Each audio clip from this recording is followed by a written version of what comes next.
नमस्कार, जनादेश में आपका स्वागत है। मैं हूं रमा त्यागी। जनादेश यानी 5 राज्यों में हो रहे विधानसभा चुनाव की स्पष्ट और निष्पक्ष खबरें। जनादेश में आज बात होगी सभी चुनावी राज्यों में कांग्रेस के लुभावने वादों की, साथ ही बात होगी छत्तीसगढ़ के कोयला लेवी घोटाले की। इसके अलावा राजस्थान, मध्य प्रदेश, छत्तीसगढ़, तेलंगाना और मिजोरम में क्या रही दिन भर की चुनावी सरगर्मियां और दिखाएंगे ग्राउंड रिपोर्ट्स।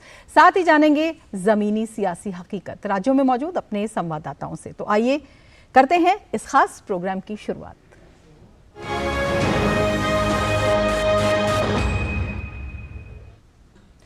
5 राज्यों के विधानसभा चुनाव में लुभावने चुनावी वादों को लेकर राजनीतिक दलों में होड़ लगी है। कांग्रेस सभी चुनावी राज्यों में अब लुभावने वादों की गारंटी दे रही है। बीजेपी ने इस पर ऐतराज जताया है और राजस्थान में तो चुनाव आयोग से शिकायत भी की है। वहीं छत्तीसगढ़ में भी भूपेश बघेल की ओर से की जा रही लुभावनी घोषणाओं पर संग्राम छिड़ गया है।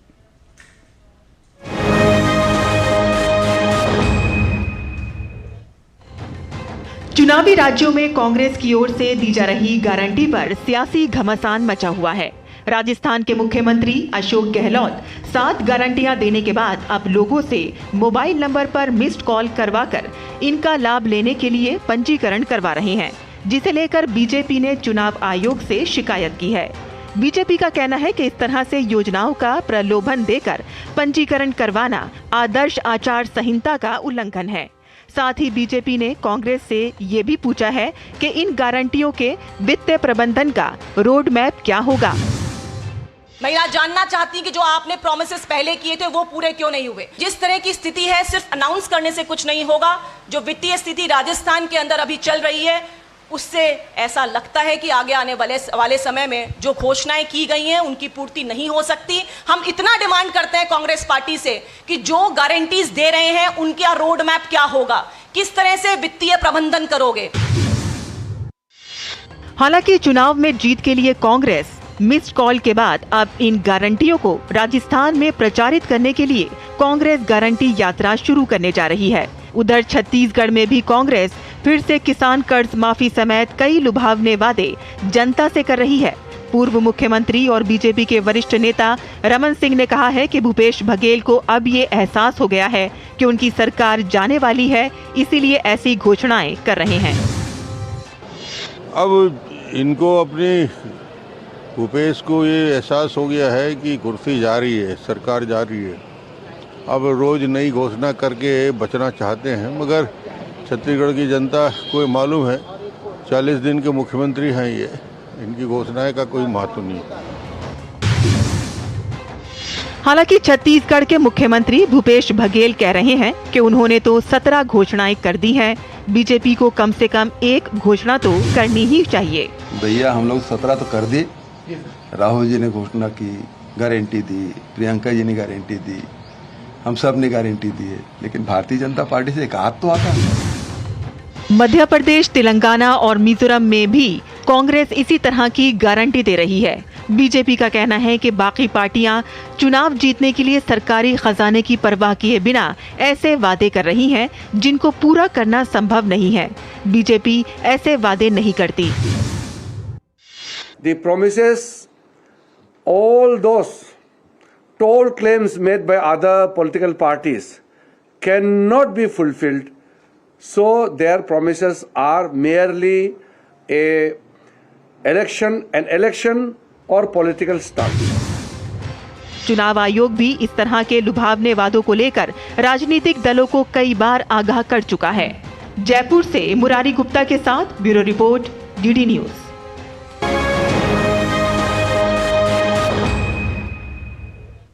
और अब बात छत्तीसगढ़ के कोयला लेवी घोटाले की, जो न सिर्फ चर्चा में है बल्कि चुनाव में बड़ा मुद्दा बना हुआ है। कोयले की काली कमाई के खेल ने नेता, अफसर और खनन माफियाओं के गठजोड़ को बेनकाब किया है। कांग्रेस आरोप लगा रही है कि बीजेपी ईडी के जरिए डराने की कोशिश में है, तो बीजेपी पूछ रही है कोयला लेवी घोटाला कैसे 25 रुपए से 540 करोड़ रुपए की अवैध कमाई में बदल गया। देखते हैं हमारे संवाददाता धीरज कुमार और सोमेश पटेल की यह खास रिपोर्ट।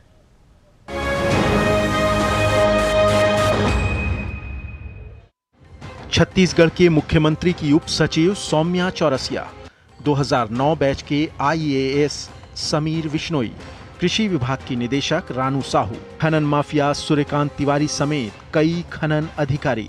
इन्हें ईडी ने छत्तीसगढ़ कोयला घोटाले की रिपोर्ट में नामजद किया है। हालांकि ये सूची अधूरी है क्योंकि इसमें प्रदेश के कई नामचीन नेताओं का नाम आना बाकी है। ईडी ने अब तक की कार्रवाई में 9 लोगों को गिरफ्तार कर कांग्रेस की राजनीति को बेनकाब कर दिया है। इन्वेस्टिगेशन में ये आया कि कम से कम वो 500 करोड़ से ऊपर का घोटाला है, जिसमें कि कोयले को ट्रांसपोर्टेशन करने के समय 25 रुपए की जो लेवी ली जाती थी और उस लेवी के कारण जो पैसा प्रोसीड्स ऑफ क्राइम जनरेट हुआ वो बहुत सारे लोगों के जेब में गया। दरअसल 15 जुलाई 2020 को छत्तीसगढ़ की कांग्रेस सरकार ने खदानों से कोयले के ट्रांसपोर्ट के लिए ई परमिट की ऑनलाइन प्रक्रिया को बंद कर दिया। अब खदान से कोयला उठाने के लिए डीएम से अनुमति लेनी होती है। माफियाओं ने ये शर्त भी रखी कि खदानों से कोयला उठाने से पहले प्रति टन 25 रुपए लेवी के रूप में देना होगा। ऐसे में ट्रांसपोर्टर्स और कारोबारियों से जबरन वसूली की गई। आंकड़ों की माने तो रोजाना 2 से 3 करोड़ रुपए की उगाही से नेता, नौकरशाह और कारोबारी अपनी तिजोरियां भरते रहे। ईडी की माने तो इस पूरे खेल में कम से कम 540 करोड़ रुपए की जबरन वसूली की गई। कोयले में यदि मुख्यमंत्री 25 रुपया खुलेआम वसूली करने लगे, ईडी ने प्रमाणित, यदि ये तो पराकाष्ठा हो गई छत्तीसगढ़ में। करप्शन तो होता है मगर ऐसा करप्शन दुनिया में कहीं नहीं होगा जहां सरकार खुद अपने अधिकारियों के साथ मिलकर करप्शन में इन्वॉल्व हो। कोयला घोटाला तो दादागिरी के दम पर लोगों से पैसा वसूल करना, ये और सभी कंपनियों पे दबाव डालना कि ट्रांसपोर्टिंग करेंगे तो हम करेंगे, और सरकार से जुड़े हुए लोग पूरे छत्तीसगढ़ में नंगा नाच कर रहे हैं और वसूली कर रहे हैं और लूट कर रहे हैं। कांग्रेस कहती है कि कोयला केंद्र का विषय है। यूपीए के शासनकाल में वन्यजीव और पर्यावरण संरक्षण को देखते हुए कोल आवंटन की मनाही हुई थी। भूपेश सरकार ने विधानसभा में भी एक प्रस्ताव के जरिए हसदेव अरण्य में कोल खनन रोकने की बात कही थी। हमारी सरकार ने तो पारदर्शिता से जांच करवाई है और यहाँ समस्या कहाँ है? ईडी बताए कि किस कांग्रेस नेता के पास से क्या बरामद हुआ है, तो केवल षड्यंत्र रच के ये अपने पाप से बरी नहीं हो सकते। कोल आवंटन विशुद्ध रूप से केंद्र सूची का विषय है। राजनीतिक विश्लेषकों की माने तो वन्यजीव और नदी घाटी से जुड़ी रिपोर्ट को दरकिनार कर राज्य में कोल आवंटित हुए। चूंकि राज्य परिवहन का टैक्स सीधे राज्य के खाते में पहुंचता है, इसलिए राज्य के नेता, अफसर और माफियाओं के कॉकटेल ने अवैध वसूली को अंजाम दिया। 2018 के बाद सरकारें बनी और जब ईडी यहाँ पर आई और उसको ये सबूत मिले कि कुछ कोल घोटाले हुए हैं, उसने जब इसको अंदर ही अंदर खगालना का शुरू किया तो कोल घोटाला कुछ सामने आया और वो कोल घोटाला करोड़ों अरबों रुपए में सामने रहा। ईडी की 15 जुलाई 2022 की रिपोर्ट में साफ लिखा है कि इस पूरे खेल में नेता, अफसर और राजनेताओं की भूमिका संदिग्ध रही। न कोई रिकॉर्ड दर्ज हुआ, न कहीं बही खाते में लेन देन का जिक्र हुआ। कोयले से काली कमाई के गठजोड़ ने कोयले को कोहिनूर में बदल दिया। काजल की ये कोठरी कैसो ही सयानो जाए, एक लीक काजल की लागी है तो लागी है। ये बात सियासत में भी फिट बैठती है। बस फर्क इतना है कि सियासत में काजल की जगह हाथों में कोयला लग जाता है। कैमरामैन उत्तम सिंह के साथ धीरज कुमार, डीडी न्यूज़, रायपुर।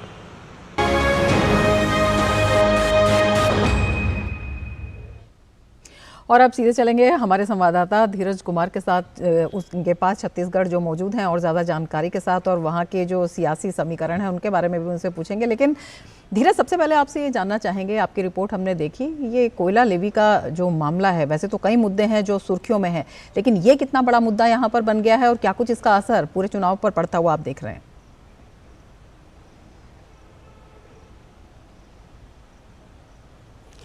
बिल्कुल आपने सही कहा, और जैसा कि रिपोर्ट में दिखाया गया कि कैसे कोयला घोटाला पूरे छत्तीसगढ़ की सियासत को प्रभावित कर रहा है। और मैं आपको बताऊं कि ये कोयला का जो स्कैम है, इसकी शुरुआत जो होती है वो 15 जुलाई 2020 से होती है। और 15 जुलाई 2020 में जो प्रदेश सरकार एक घोषणा करती है और कोयला में जो ई परमिट होता है, ई परमिट को वो बंद करा देती है।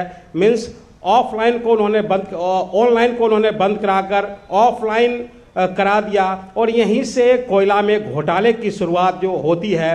और जैसा कि बताया गया कि उस घोटाले में ट्रांसपोर्टेशन में प्रत्येक टन 25 रुपये की वसूली की गई और 25 रुपये की वसूली से लगभग 540 करोड़ रुपये जुटाए गए और ये 540 करोड़ रुपये यहाँ के नेता, यहाँ के अफसर और यहाँ के जो कारोबारी थे, जो कोयला के माफिया थे, उनके बीच में बांटा गया। और इस मामले में जो 9 लोगों की जो गिरफ्तारी हुई है, वो 9 लोग जेल में बंद हैं, अभी तक उन्हें बेल नहीं मिला है। जो सबसे अहम बात है कि इसमें जो डीएम के परमिशन की अनुमति दी गई थी, पहले ये नियम नहीं था और डीएम के परमिशन से ये मामला सामने तब आया कि डीएम अगर आप कोल खदान में जाते हैं और वहाँ से अगर आपको कोयला खरीदना है तो उसके लिए पहले डीएम से अनुमति लेनी होगी। इसका सीधा अर्थ ये था कि डीएम के शुरुआती दौर से, डीएम के स्तर से ही इसमें स्कैम की शुरुआत हुई,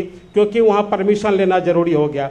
और इस सियासी खेल में जबकि ईडी की एंट्री होती है, तो ईडी ने जबकि अपना जांच शुरू किया, तो ईडी के जांच में यहाँ के मुख्यमंत्री के डिप्टी सेक्रेटरी, वहाँ के कलेक्टर, वहाँ के जो कोयला माफिया सूर्यकांत तिवारी हैं, उन सारे लोगों का नाम आया। और ईडी ने अपनी पूरी तफ्तीश में ये भी पाया कि इस पूरे लेन देन में किस तरीके से जो नियम और कानून की धज्जियाँ उड़ाई गई, ना कहीं उसका लेन देन हुआ, ना कहीं कोई बही खाता में किसी तरीके का जो लेन देन दर्ज हुआ, ताकि लोगों से, यहाँ की आम जनता से इन बात को छुपाया जाए कि कैसे यहाँ कोयला के स्कैम को अंजाम दिया गया। और जहाँ तक यहाँ की सियासत की बात है, तो यहाँ की सियासत में जो कोयला घोटाला है, यहाँ की सियासत में यहाँ का महादेव घोटाला है, यहाँ की सियासत में यहाँ के लोगों को आवास नहीं मिलना, ये प्रमुख चुनावी मुद्दे हैं। क्योंकि जो जानकारों की माने तो यहाँ लगभग, अगर हम आवास योजना की ही बात करें, तो आवास से यहाँ 16 लाख लोगों को यहाँ मकान मिलने थे। केंद्र सरकार ने आवास योजना के लिए यहाँ 12,000 करोड़ रुपये दिए, लेकिन प्रदेश सरकार ने उस 12,000 रुपये का इस्तेमाल नहीं किया। प्रदेश सरकार ने साफ तौर पे कहा कि हम अपने हिस्से का पैसा नहीं देंगे, क्योंकि उस योजना में प्रधानमंत्री का नाम है। इसका नतीजा हुआ कि यहाँ की 16 लाख जनता आवास, बिल्कुल धीरज, कहने का मतलब है कि जो भ्रष्टाचार है, बिल्कुल भ्रष्टाचार इन चुनावों में बड़ा मुद्दा वहां पर बना हुआ है। और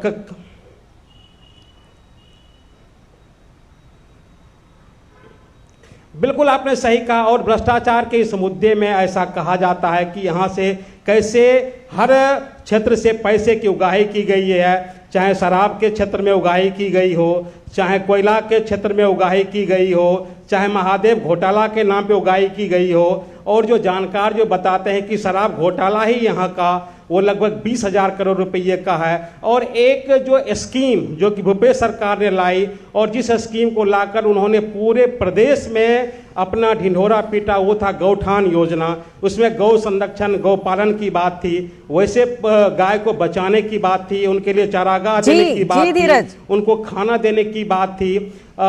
उस गाय के बारे में ऐसा कहा गया कि इस घोटाले में भी लगभग 13,000 करोड़ रुपये का स्कैम किया गया। जो प्रदेश सरकार ने कहा कि हम किसानों का गोबर खरीदेंगे, उससे हम वर्मी कंपोस्ट तैयार करेंगे। तो इस पूरे खेल में जो रिपोर्ट सामने आई है, उस रिपोर्ट के मुताबिक यहाँ लगभग 13,000 करोड़ रुपए का घोटाला, बिल्कुल भ्रष्टाचार एक बड़ा मुद्दा है और चुनावी लड़ाई काफी दिलचस्प है। धीरज जी, धीरज आप नजर बनाए रखें। फिलहाल शुक्रिया पूरी जानकारी के लिए। और जनादेश में यहाँ पर लेंगे एक ब्रेक, आप देखते रहिए डीडी न्यूज। साल, बरस और सदी नहीं, एक युग गुजर जाएगा। उम्र न पूछो वंडर की, जब फर्क नजर आएगा। वंडर सीमेंट, फर्क नजर आएगा। हो बिजनेस बढ़ाना, गुड़िया को पढ़ाना, या मिसेस के साथ वेकेशन, लो मुथूट फाइनेंस गोल्ड लोन, भरोसा इंडिया का। मुथूट फाइनेंस भारत का नंबर 1 सबसे भरोसेमंद financial services brand. Gold loan के लिए अभी कॉल करें 1-800-313-1212। गोल्डी छोले मसाले, जहाँ जाए रिश्ते बनाए, जहाँ जाए रिश्ते बनाए, गोल्डी मसाले। तुम्हें पता है इन्वेस्टर्स के लिए एक इन्वेस्टर प्रोटेक्शन फंड होता है IPF। लेकिन अगर तुम्हारा ट्रेड एक्सचेंज पर एग्जीक्यूट नहीं हुआ या फिर कोई गारंटीड रिटर्न्स वाली स्कीम है तो ये IPF आपकी मदद नहीं कर सकता है। और अगर आपका ब्रोकर ही डिफॉल्टर बन जाए तो फिर IPF आपको कॉम्पेंसेशन दिला सकता है। कहां से सीखा? NSE की साइट पर। सोच कर समझ कर इन्वेस्ट कर। साल बरस और सदी नहीं, एक युग गुजर जाएगा। उम्र न पूछो वंडर की, जब फर्क नजर आएगा। वंडर सीमेंट, फर्क नजर आएगा। ब्रेक के बाद फिर से आपका स्वागत है और अब जनादेश में बात करते हैं मध्य प्रदेश विधानसभा चुनाव की, जिसे लेकर चुनावी सरगर्मियां और भी बढ़ गई हैं। कांग्रेस के दो दिग्गजों के बीच का विवाद वहां थमने का नाम नहीं ले रहा है। कुर्ताफाड़ टिप्पणी से शुरू हुई कमलनाथ और दिग्विजय सिंह के द्वंद्व ने बीजेपी को कांग्रेस पर हमले का मौका दे दिया है। इस बीच कमलनाथ द्वारा मध्य प्रदेश को चौपट प्रदेश कहने पर भी सियासत गर्मा गई है।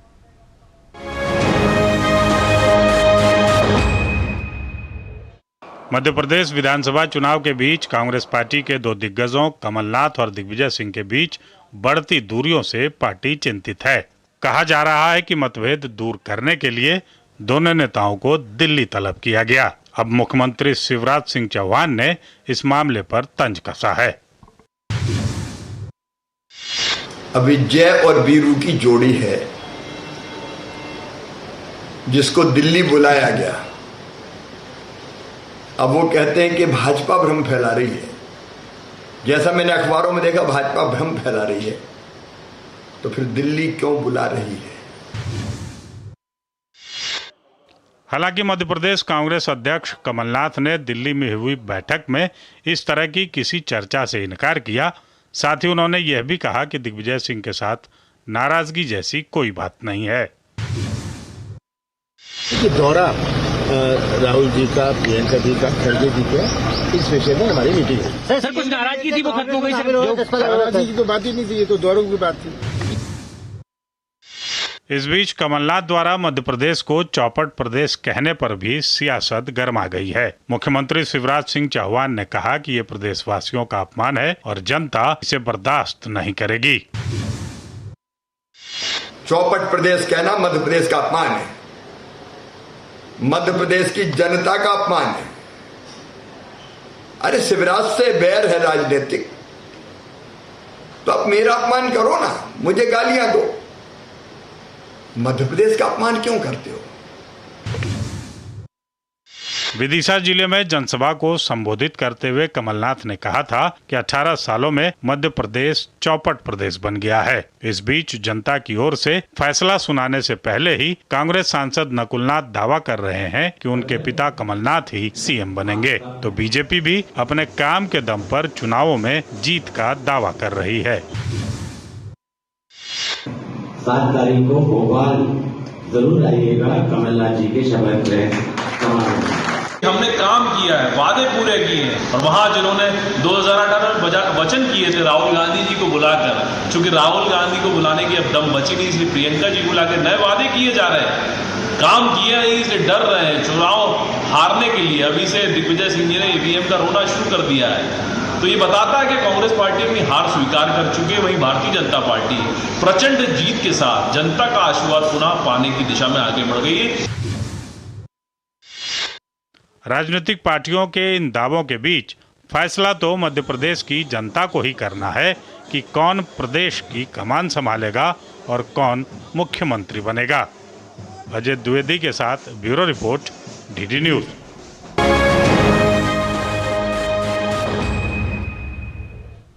मध्य प्रदेश चुनाव में खरगोन में हुए बहुचर्चित दंगे पर कांग्रेस प्रत्याशी की टिप्पणी को लेकर सियासत गर्मा गई है। एक वायरल वीडियो में कांग्रेस प्रत्याशी रवि जोशी के मंच से खरगोन दंगे की फिर से जांच की बात कहने को लेकर बीजेपी हमलावर है। बीजेपी ने इसे आदर्श आचार संहिता का उल्लंघन बताते हुए इस तरह के भाषण पर आपत्ति जताई है। खरगोन के कांग्रेस के एमएलए और कांग्रेस प्रत्याशी रवि जोशी का यह बयान न केवल आदर्श चुनाव आचार संहिता का उल्लंघन है, अपितु देश में सांप्रदायिक और धार्मिक उन्माद भड़काने का एक षड्यंत्र है। ये उसी दंगे का संकेत और आशंका है जिस ओर कांग्रेस के दिग्विजय सिंह इशारा करते हैं। दिग्विजय सिंह दंगे की आशंका व्यक्त करते हैं, कांग्रेस का विधायक दंगे की बात करता है, कहता है दंगे का हिसाब किया जाएगा। मध्य प्रदेश विधानसभा चुनाव के लिए नामांकन दाखिल करने का काम पूरा होने के साथ ही चुनाव प्रचार ने रफ्तार पकड़ ली है। मध्य प्रदेश चुनाव में बीजेपी को वोट देने के लिए अब ब्रिटेन, अमेरिका सहित कई देशों से फोन आ रहे हैं। ये फोन विदेशों में बसे बीजेपी के कार्यकर्ता ही कर रहे हैं। देखिए हमारे संवाददाता अजीत द्विवेदी की ये खास report.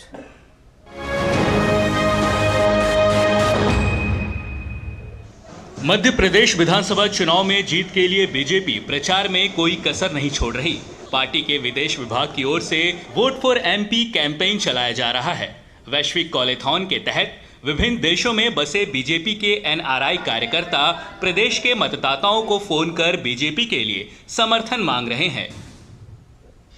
USA, UK, Australia, Germany, Denmark, Poland, UAE, Netherland जैसे कई देशों से हमारे वॉलंटियर कॉल कर रहे हैं और जनता के साथ कनेक्ट हो रहे हैं। हालांकि इस अभियान को लेकर कांग्रेस का आरोप है कि भाजपा के पास शायद स्थानीय स्तर पर कार्यकर्ताओं का अभाव हो गया है। अब भाजपा एनआरआई के रिश्तेदारों को एनआरआई वोटरों के माध्यम से प्रभावित करने की कोशिश कर रही है, लेकिन इन सब से कुछ होना नहीं है। आक्रामक प्रचार अभियान को लेकर खास पहचान रखने वाली बीजेपी के विदेश में बैठे कार्यकर्ताओं द्वारा पार्टी का प्रचार अभियान निश्चित ही नया अनुभव है। लेकिन बीजेपी के लिए विदेश विभाग का ये प्रयास कितना सफल होता है, ये 3 दिसंबर को पता चलेगा। टीडी न्यूज के लिए भोपाल से अजीत द्विवेदी की रिपोर्ट।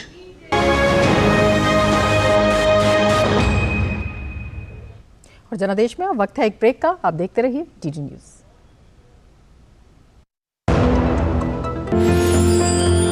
साल, बरस और सदी नहीं, एक युग गुजर जाएगा। उम्र न पूछो वंडर की, जब फर्क नजर आएगा। वंडर सीमेंट, फर्क नजर आएगा। अगर छोले बने तो गोल्डी छोले मसाले, जहाँ जाए रिश्ते बनाए, जहाँ जाए रिश्ते बनाए, गोल्डी मसाले। तुम्हें पता है इन्वेस्टर्स के लिए एक इन्वेस्टर प्रोटेक्शन फंड होता है IPF, लेकिन अगर तुम्हारा ट्रेड एक्सचेंज पर एग्जीक्यूट नहीं हुआ या फिर कोई गारंटीड रिटर्न्स वाली स्कीम है तो ये IPF आपकी मदद नहीं कर सकता है। और अगर आपका ब्रोकर ही डिफॉल्टर बन जाए तो फिर IPF आपको कॉम्पेंसेशन दिला सकता है। कहाँ से सीखा? NSE की साइट पर। सोच कर, समझ कर, इन्वेस्ट कर। ब्रेक के बाद फिर से आपका स्वागत है। आगे बढ़ते हैं खबरों में। राजस्थान के पूर्व उप मुख्यमंत्री और कांग्रेस नेता सचिन पायलट ने विधानसभा चुनाव के लिए टोंक सीट से नामांकन दाखिल कर दिया। पायलट हजारों कार्यकर्ताओं के साथ नामांकन करने के लिए पहुंचे थे। उन्होंने नामांकन से पहले शक्ति प्रदर्शन भी किया और सीएम पद की दावेदारी को लेकर जवाब भी दिया। सचिन पायलट ने यह भी कहा कि उन्हें कांग्रेस अध्यक्ष मल्लिकार्जुन खड़गे और राहुल गांधी ने कहा है सभी को माफ करो और आगे बढ़ो। साथ ही ये भी साफ कर दिया कि बहुमत आने के बाद तय होगा कि सरकार का नेतृत्व कौन करेगा। हमारा कोई ना मनभेद है, ना मतभेद है, ना कोई गुट है। हमारा सब, मैंने कहा सोनिया जी, राहुल जी, खड़गे जी का गुट है। हम सब मिलकर काम कर रहे हैं, हर उम्मीदवार को जिताने की कोशिश कर रहे हैं। टिकट एक व्यक्ति को मिलेगा लेकिन पूरी पार्टी साथ लगेगी और बहुमत लेकर आएंगे हम लोग। और अब बात कर लेते हैं पूर्वोत्तर राज्य मिजोरम की भी, जहां मतदान की तारीख नजदीक आने के साथ ही चुनावी सरगर्मियां बढ़ गई हैं। बीजेपी के मिजोरम चुनाव प्रभारी किरण रिजिजू ने कहा है कि अगर बीजेपी सत्ता में आती है तो मिजोरम के लोगों की सभी चिंताओं और महत्वपूर्ण मांगों को हल किया जाएगा। उन्होंने कहा कि आदिवासी संस्कृति और आदिवासी प्रथागत कानून का संरक्षण भाजपा सरकार की प्राथमिकता है, जबकि कांग्रेस ने अतीत में आदिवासी समुदाय का अपमान किया है। I myself, being a member of tribal community from Northeast, I have seen so closely Narendra Modi is the only leader who cares for the tribal people, who cares for the Northeastern region. Modi ji has already declared all the tribal freedom fighters, all the tribal leaders are to be respected. That is why 14th November is declared as the Bharat Janjatiya Gaurav Divas, the birthday of Birsa Munda, the great tribal freedom fighter who was humiliated by the Congress and the British. He was not recognized until Modi came to power. और इसके साथ ही जनादेश में आज बस इतना ही। लेना चाहेंगे आपसे इजाजत। नमस्कार।